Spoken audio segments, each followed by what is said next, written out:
Hi there, Ford owners. Today on your 2015 Ford F-350 Super Duty, we're going to be taking a look at and showing you how to install B&W's base rail kit.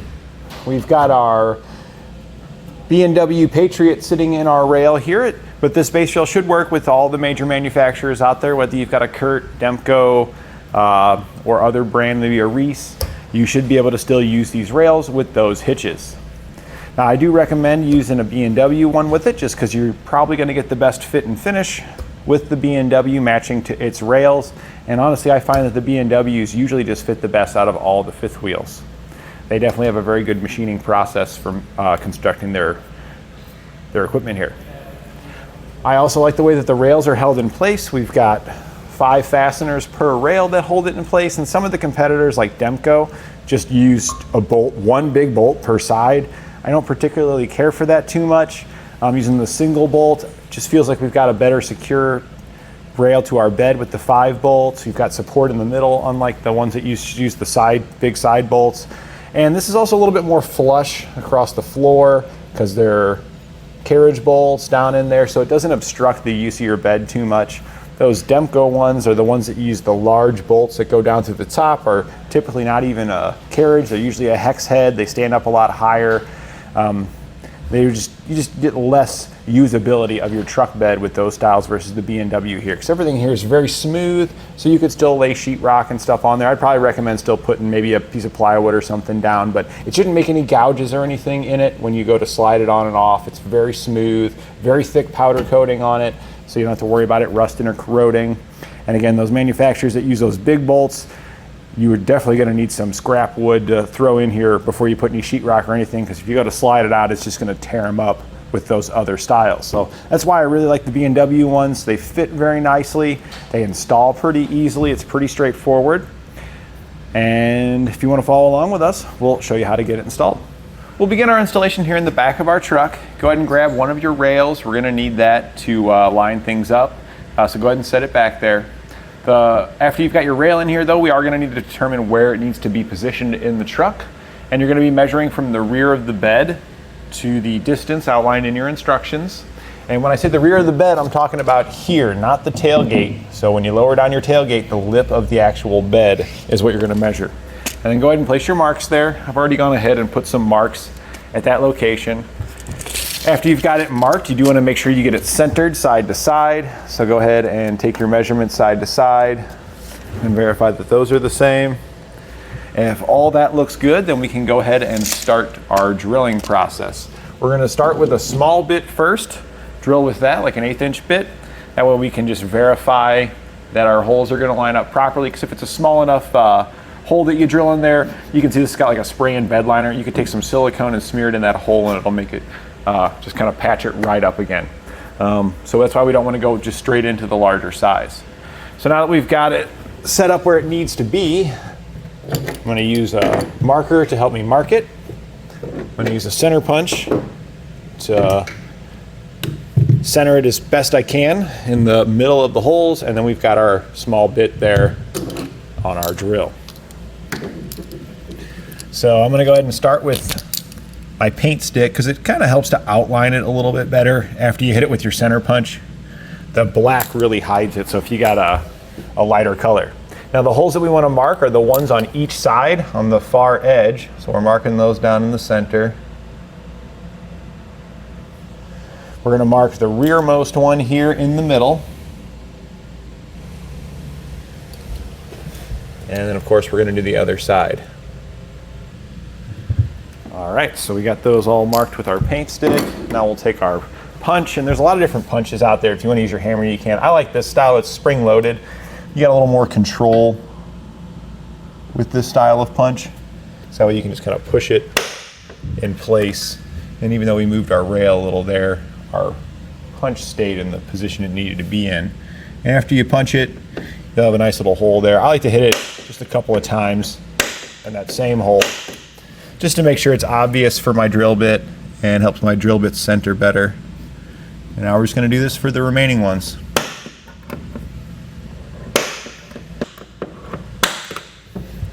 All right, we've got every one of those marked, so now we'll switch to our drill and go ahead and drill that out. Go ahead and get our rail out of the way.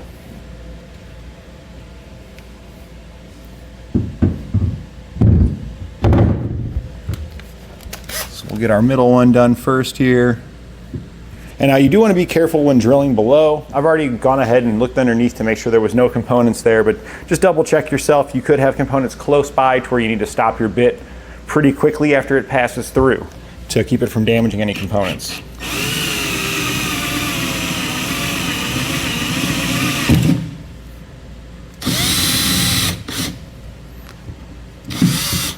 All right, and now we're gonna do the remaining ones.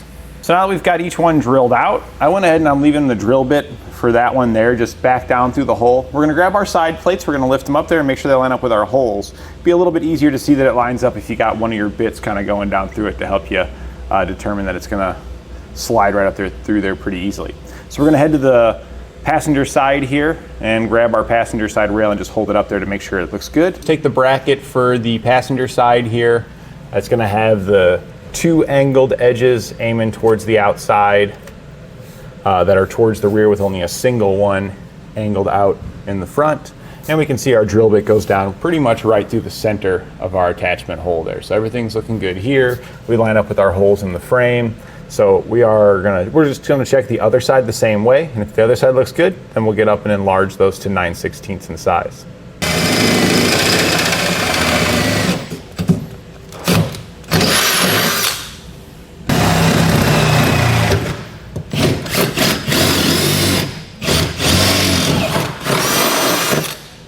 Once we've got it all drilled out to the larger size, we're going to take our vacuum, clean up all the mess that we've made here.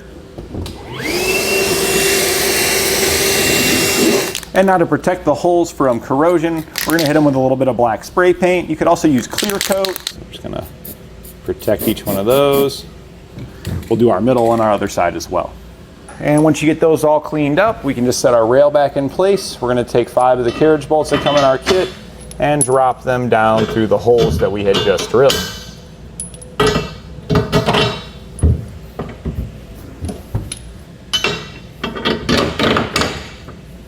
So we're now underneath on the driver's side here. We're gonna lift our driver's side plate up in just a moment and slide it up to where it lines up over our bolts there.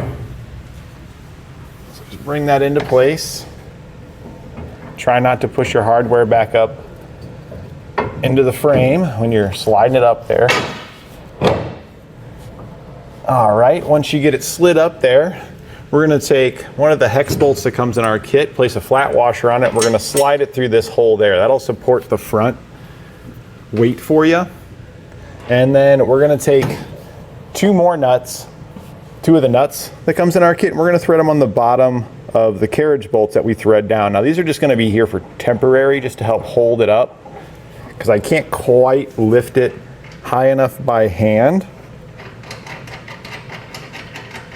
holding it here, to get it to line up with our rear hole here. It just has to go further up. It's not uncommon if your truck's a few years old that it might be sagged down a little bit depending on how you've utilized your truck. So it looks like our bed's just pushing down a little bit, so our hole's not quite lining up. But we can use the nuts here to help us draw that into place so we can get our bolt inserted there. So we've got just a ratcheting wrench here. We're just using a 3/4 inch just to snug this thing down some.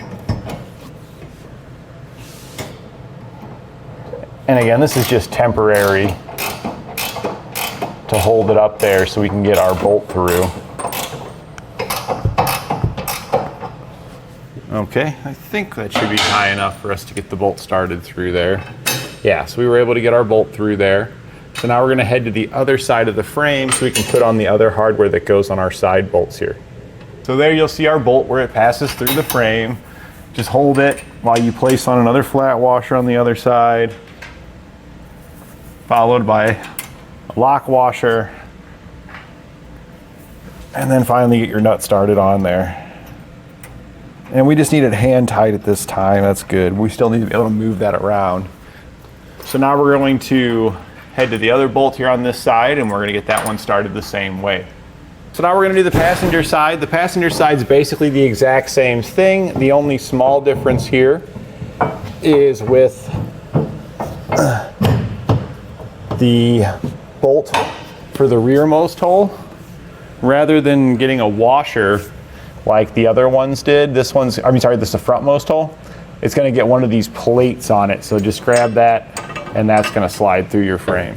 We'll head to the other side of the frame, and we're going to use the same hardware as we did on the driver's side to secure it on this side.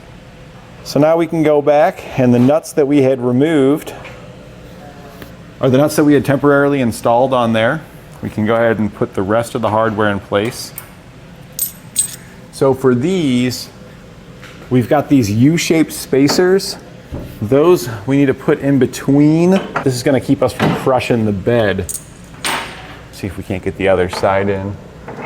And it can be difficult to see, but we got the spacer slid in there. We did have to pry this down with a little screwdriver a bit to get it to go in there. This is what the spacer looks like. It's sitting just like this around the bolt, just facing like that, but it's on top of the gray piece to take up that space where the corrugation is, where it's raised a little bit. Anywhere where it's raised, that's got to be in there to take up that gap so it doesn't crush. So once you get that in there, on our bolt, we're then going to place a spacer, a flat washer, a lock washer, and a nut. So we should have plenty of space at that point. To help ensure that it's going to stay up like this, we're going to take this other nut and loosely install it on there. That'll help ensure it doesn't want to drop back down when we loosen this up to be able to put the other piece on there. And once you get one of these on, the other one should install pretty easily because it'll already be pulling it up. All right, we've got our washer on there. At this point, we're just going to repeat this same process for the remaining 4 bolts that we've got installed here, which includes this side, the other side, plus the middle. We're going to grab our 5th wheel and we're going to set it on the rail, lining up the pegs here at the back with those in the rail, and then get it to drop right in there.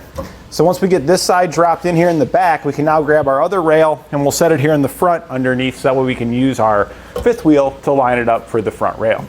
Slide my rail underneath until the legs of my 5th wheel drop down into the base. And you might have to maneuver it around just a little bit here to get it to line up. There we go. It dropped down in there.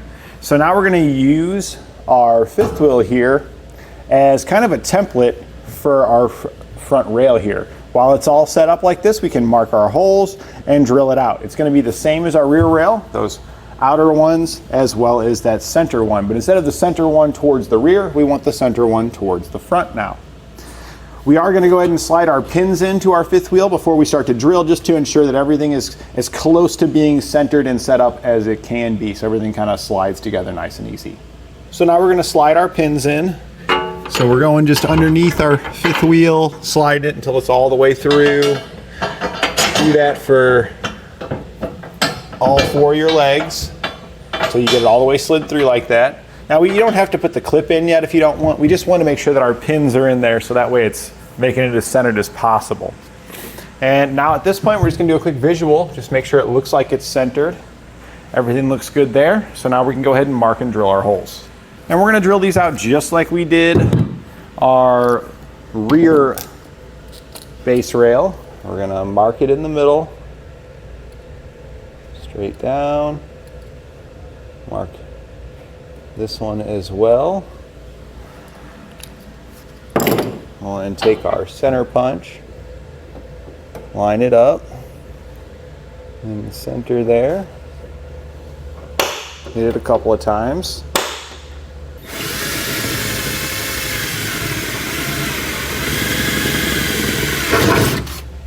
And now that we got all our pilot holes drilled, of course we want to check underneath, make sure everything looks like it's lining up. And if it all does, then we're just going to go back and drill them on out to the larger size now.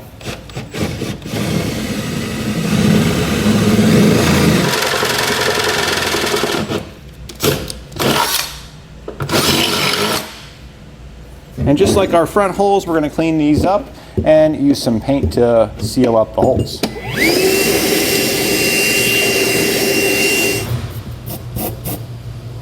Go ahead and put your rail back in place, pin it back in, and you can drop your hardware down through. We're going to secure it down below just like we did with the rear rail. So don't forget about those spacers that you need to place under your corrugation. We can now go back and tighten and torque all of our hardware to the specifications outlined in our instructions. You'll want to do the bed bolts first, where it passes through your base rails, and then your side plates through the frame after. You'll want to use a 3/4 inch socket to tighten it, and you may need a 3/4 inch wrench to hold the side plate bolts when you're tightening those as well.